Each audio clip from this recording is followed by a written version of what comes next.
Last time I was talking with Justin Smith in the studio, we're talking, I think it was Te Wiki o Te Reo Māori, we're talking about the resurgence of Māori language. It's a bit of a theme here, Justin. This week wanting to focus on Kapa Haka, which is again a part of Māori tikanga, which has had a bit of a resurgence and very exciting as well. Yeah, and you're of course referencing just this weekend gone, the Haka World Record, which has rightfully been brought home to Aotearoa, New Zealand. Well, I'd love to get there, but I suppose generally, because there'll be some people that are thinking, yeah, was that honouring, or was that just a sort of a little bit of a mockery? But actually, Kapa Haka generally, a new generation saying, you know what, this is an important part of my identity. There seems to be a changing of the guard. Now, don't get me wrong, Kapa Haka's always been important, but now it's almost at Olympic level in terms of the competition, the standards, how seriously people are taking it. There's some really good things happening there. Yeah, absolutely. And I mean, even going off my own personal experience,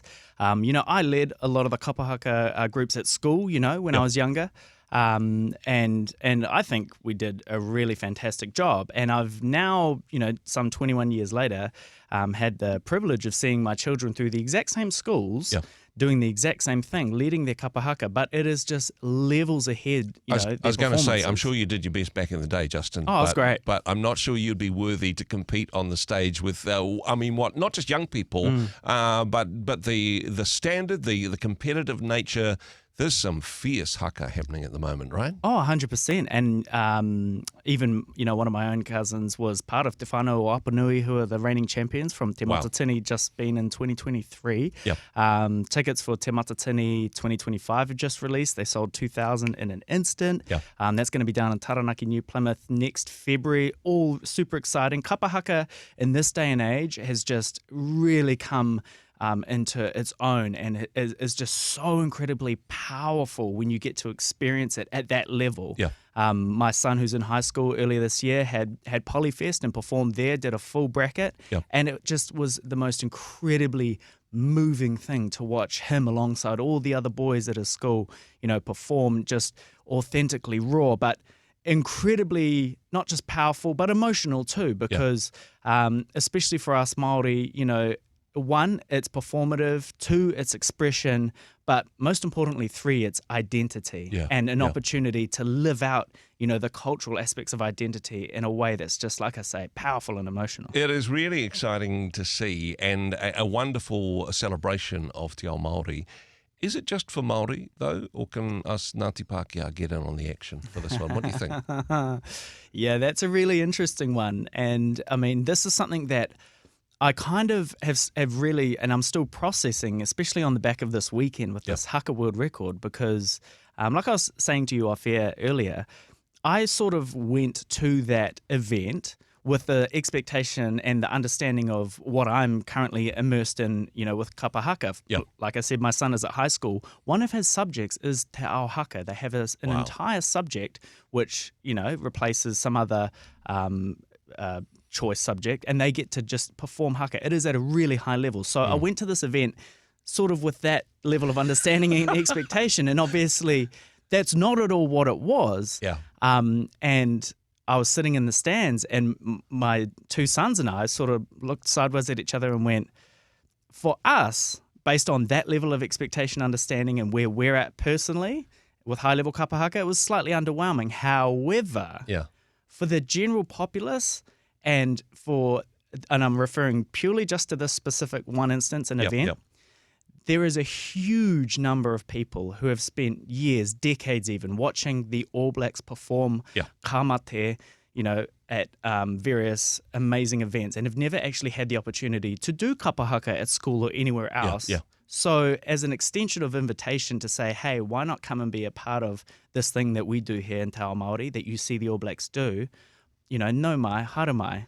That is very welcome and very generous, I must say, because, quantity doesn't make up for quality in some ways. Yes, they busted a world record and there was a certain spectacle to it. Yeah. But I think the important point that you raise, though, is if other cultures are going to engage with something which is honestly a sacred taonga, that they do so with permission and they do so respectfully. They're not a bunch of drunken yobs having a go in a way which dishonours the spirit behind the haka. Correct, and that's some of the stories we see overseas, right? Of spontaneous haka. A bunch of fellas poured out of a pub in London, say, shirts off and do a haka, and it's sort of tokenistic in that way, especially to the rest of the world. They're not seeing it for what it truly authentically is. And it's really interesting if you have a look online at a lot of YouTube videos. There's a lot, te ao haka and just te ao Māori on the likes of TikTok and Instagram is just an incredible space to actually explore. And a lot of, obviously, ability to connect with people in completely different areas of the globe who see some of these incredibly powerful, truly authentic haka at events, funerals, tangi, weddings, whatever, and go, oh my goodness, this is levels above what I actually thought it was, which I was already impressed with. And so, having that understanding of what it looks like in its true, authentic, sort of outworking is really important. And I saw that on Sunday and was part of the wrangle that I have, because there was a lot of people who were sort of just half going through the motions, and there was thousands there who were absolutely seizing their opportunity to hey, I never get to do haka. I'm going to give this thing 100%, because that's what haka is about. It's about really going for it. And so they were doing that. But there was still a huge portion down there that I could see some not even moving. Some are going to be better than others. You're going to get that with a crowd that big. But for people that are wanting to have a go, how does this fit with you? Because we're talking about this in the context of te reo, that actually for people that are trying, people that are committing to it, people that are wanting to take the next step on their journey, that's all well and good. But people just knocking out a haka and getting the words wrong and the actions are all over the place. Is there a point where we say, no, this is just cultural appropriation, this is actually insulting? Yeah, there is. And I mean, one part of it is intent. And the other part is the level to which we go and understand these things. And I don't speak at all on behalf of, te ao Māori and Māoridom in general. But what I do know we all share is this understanding that everything in te ao Māori has whakapapa. It has story, and there's always something behind it. The carvings that adorn meeting houses, that was a form of written language, that every single piece and symbol, resembled something. So too with haka, there's a beautiful story behind kamate, for example, that I'm sure the vast majority of Aotearoa New Zealand have no idea actually where it comes from. It is a beautiful story, although some of the details we wouldn't be able to mention in polite society or a Christian radio station. We won't We're not going to go there. We're not going there.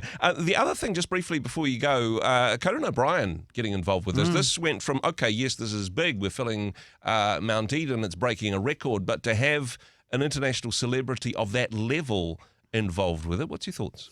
Yeah, the Conan one I can accept, because for one, he engaged with the other person that he knew, Māori as well, Taika Waititi. And so it wasn't a matter of, hey, I'm going to jump on board this thing and, turn it into the Conan O'Brien show. It was very much him seizing that, branch of invitation to say, no, my haramai, be a part of it. And from what I saw of the clips, he was giving it 100% and had obviously been briefed that, hey, if you're going to go out here and do this haka, you were going to do it 100%. And he did. And I think, that was reflected in the clips. I think also, you mentioned he was there by invitation, that he wasn't busting in there. He gave it a go.